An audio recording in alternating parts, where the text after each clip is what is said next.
Dans l'ombre dorée du désert, une question allait changer l'histoire. Qui guidera la communauté après Muhammad? 4 hommes, 4 destins, un héritage qui traverse les siècles. Voici l'histoire des 4 califes bien guidés. Après la mort du prophète Muhammad en 632, la jeune communauté musulmane doit choisir un nouveau dirigeant. Le calife, la transmission, la loyauté, l'unité. Autant de défis pour une société en pleine transformation. Au cœur de la péninsule arabique, Médine devient le centre d'une décision aux conséquences immenses. Des tribus, des routes caravanières, des alliances, un tissu social fin et fragile.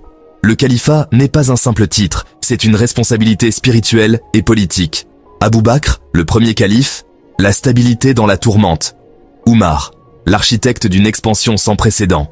Othman, celui qui standardise le texte révélé pour l'unité.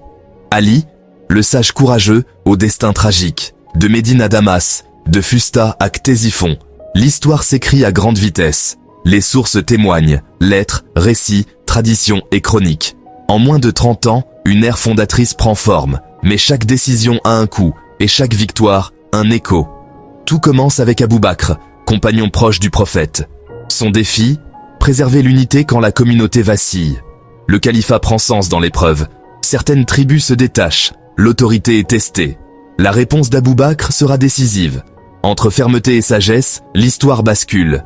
Chapitre 1. Abou Bakr, la cohésion menacée. Et voici comment l'unité fut préservée. Abou Bakr est le premier calife de l'islam, choisi pour son intégrité et sa proximité avec le prophète. Il dirige la communauté dans une période très difficile. Certaines tribus quittent l'islam, menaçant l'unité des musulmans. Les alliances vacillent, l'autorité est contestée. Abou Bakr mène alors les guerres de Rida, pour maintenir l'unité de la communauté. Des expéditions ciblées rétablissent l'allégeance des tribus. La fermeté s'accompagne d'une administration méthodique. Entre négociations et affrontements, l'ordre revient peu à peu. La prière, la justice, la solidarité, le socle de la cohésion. Les ressources sont gérées avec rigueur, les aumônes redistribuées, les routes se sécurisent, l'économie respire de nouveau. L'unité religieuse et politique est restaurée. Au terme de son court califat, les bases d'une expansion sont posées. Son héritage, la stabilité face à la crise. Le flambeau passe à Oumar, dont la vision va transformer la région. L'histoire s'accélère. Chapitre 2. Oumar, la justice et l'expansion. Un nouvel horizon s'ouvre. La communauté grandit, la responsabilité aussi. L'administration se structure. Damas, Jérusalem, Fustat. Des centres émergent. Une ère de justice s'annonce. Le nom d'Umar va marquer les chroniques. Entrée dans le second califat. Sous le règne d'Umar ibn al-Khattab, l'empire musulman connaît une expansion spectaculaire. En quelques années, il s'étend vers la Syrie et l'Égypte, et jusqu'aux portes de la Perse. De nouvelles villes s'organisent, des marchés prospèrent. Les campagnes sont planifiées, les effectifs structurés. Des cités clés ouvrent leurs portes après négociation ou siège. Umar est également connu pour ses grandes réformes administratives. Il met en place des registres, organise l'impôt et les stipends. Sa justice est exemplaire, égale pour les puissants comme pour les humbles. Les routes et infrastructures sont consolidées. La sécurité des villes et des campagnes est renforcée. La gestion des ressources anticipe famines et crises. La vie religieuse reste le cœur de la cohésion sociale.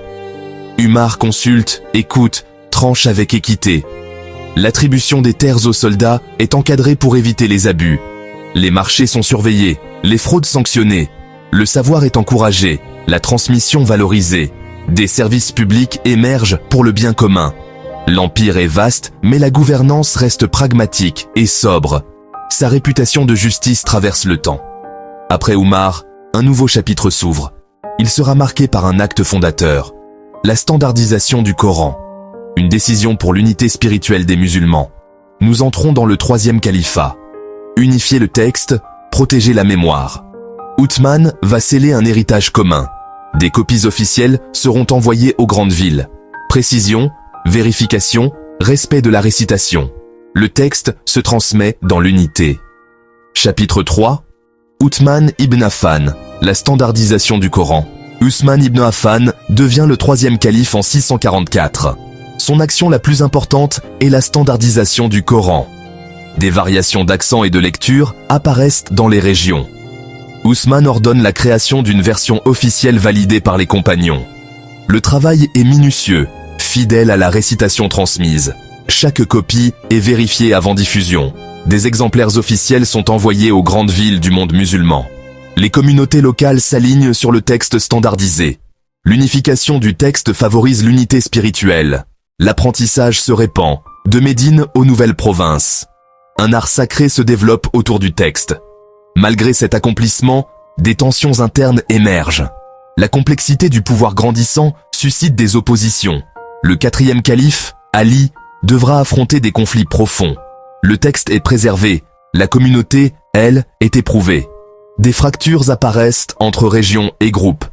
Un nouveau chapitre s'ouvre dans la sobriété et la gravité. Chapitre 4, Ali ibn Abi Talib, sagesse et épreuve. Entre courage et justice, un chemin difficile. Le califat entre dans une phase décisive. Les décisions d'Ali marqueront la mémoire des siècles. Entre piété et stratégie, l'équilibre est fragile. Et pourtant, la lumière persiste. Ali ibn Abi Talib est le cousin et le gendre du prophète Mohammed. Connu pour sa sagesse et son courage, il devient le quatrième calife. Son intégrité inspire, sa parole pèse. Mais le territoire est traversé de tensions. Son règne est marqué par des conflits internes qui vont profondément marquer l'histoire de l'islam. Des camps se forment, des alliances se recomposent. La communauté se divise, la douleur est réelle. Dans le cœur des croyants, l'unité demeure une espérance. Ali place la justice au-dessus des intérêts tribaux. Il écrit, conseille, arbitre selon les principes. Malgré les troubles, la vie continue et l'ordre s'efforce de tenir. Le savoir demeure un rempart contre la discorde.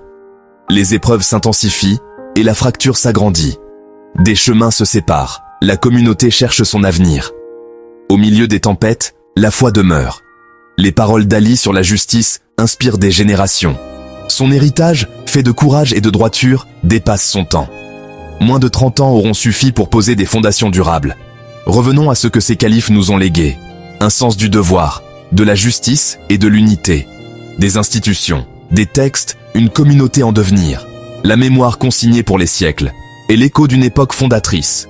Conclusion, l'héritage des bien guidés. Les 4 califes bien guidés ont dirigé la communauté musulmane pendant moins de 30 ans. Pourtant, leur héritage a façonné l'histoire du monde musulman pour les siècles à venir. Unité, justice, savoir. 3 piliers d'une civilisation en essor. Du texte préservé aux institutions nées, leur empreinte demeure.